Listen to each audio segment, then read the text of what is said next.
मी काय म्हणते, कधीतरी असा नाश्ता करायला काय हरकत आहे? हाय, हॅलो, नमस्कार. मी सुजाता मगरे. तुम्हा सर्वांचं स्वागत करते माझ्या YouTubeच्या एका नवीन व्लॉगमध्ये. इथे तुम्ही बघू शकता 2 ते 2.5 चपाती उरली होती. रात्रीचा भरपूर सारा भात पण उरला होता. झालं असं, की पिल्लूचे पप्पा बाहेर गेले होते आणि त्यांना येताना खूप उशीर होणार होता. त्यामुळे त्यांनी बाहेरच जेवण करून आले आणि मग काय माझा स्वयंपाक जसाच्या तसा उरला. पिल्लू पण तसा जेवावं तसा जेवला नाही.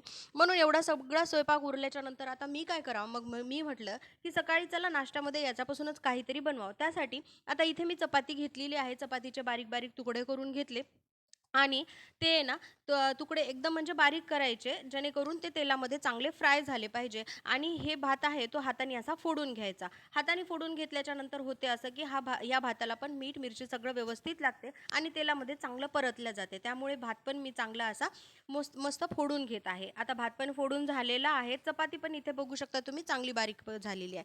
त्यानंतर कढई घेतली. कढईमध्ये 2 माप तेल टाकलं. आता या कढईमध्ये थोडंसं तेल जास्त टाकायचं, कारण की सगळं आपल्याला नव्याने फ्राय करायचं आहे. त्यानंतर फोडणीसाठी जिरं टाकलेलं आहे. जिरं चांगलं तडतडलं, की त्यामध्ये भरपूर सारा कढीपत्ता टाकायचा. आता एवढा सारा कढीपत्ता मी टाकला आणि त्यानंतर उभा चिरलेला कांदा टाकून घेतला. आता कांदा पण चांगला परतू द्यायचा. माझ्याजवळ वाटाणे होते, त्यामुळे मी वाटाणे टाकले. तुमच्याजवळ गाजर किंवा अजून काही व्हेजिटेबल असतील, तर तेही तुम्ही टाकू शकता.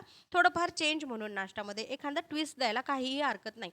मग त्यानंतर तुम्ही बघू शकता, की आता चांगले वाटाणे फ्राय झालेत आणि फ्राय चांगले अजून होण्यासाठी त्यामध्ये मी मीठ टाकलेलं आहे. मीठ टाकल्यानंतर होते असं, की जे काही फ्राय होण्याची प्रोसिजर आहे, म्हणजे कांदा वगैरे लवकर परतला जातो, तांबूस रंगाचा होतो. त्यानंतर मीठ टाकल्याच्या नंतर हिरव्या मिरचीचा ठेचा टाकला, कोथिंबीर टाकली, लसूणच्या ज्या कळ्या असतात ना, त्या कट करून टाकल्या आणि 2 चमच इथं छोटे लाल मिरची टाकलेली आहे. त्यानंतर हळद टाकली आणि जे काही चपातीचे तुकडे मी केले होते, ते चपातीचे तुकडे मी यामध्ये फ्राय करून घेतलेले आहेत आणि एक नंबर लागतात हे चपातीचे तुकडे. तुम्ही कधी ट्राय करून बघा आणि परत माझ्या कमेंट सेक्शनमध्ये येऊन नक्की मला याचं उत्तर द्या.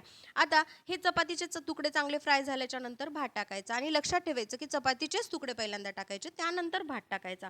आता हे चांगलं परतून घ्यायचं आणि परतून घेतल्याच्या नंतर म्हणजे जेणेकरून मीठ, मिरची, हळद जे काही आपण यामध्ये ॲड केलेलं आहे, ते आपण याला लागावं म्हणून चांगलं परतून घेतल्याच्या नंतर आता यामध्ये मेन इन्ग्रीडियंट कोणतं आहे, तर मेन इन्ग्रीडियंट आहे लिंबू. आता लिंबू असं चांगलं पिळवून घ्यायचं, जेणेकरून हे जे बनणार आहे ना, ते मस्त खट्टा, मिठा, तिखा असं कॉम्बिनेशन बनणार आहे. आणि आता हे सगळं झाल्याच्या नंतर एक झाकण असते, ते झाकण टाकायचं त्यावर, ठेवायचं आणि त्याची एक वाफ निघू द्यायची. म्हणजे जे काही लिंबू वगैरे आपण ते टाकलेलं आहे ना, ते पण शिजल्या जातं. आता हे एका प्लेटमध्ये सर्व्ह केलं आणि खायला घेतलं. व्हिडिओ कसा वाटला कमेंट सेक्शनमध्ये सांगा. बाय.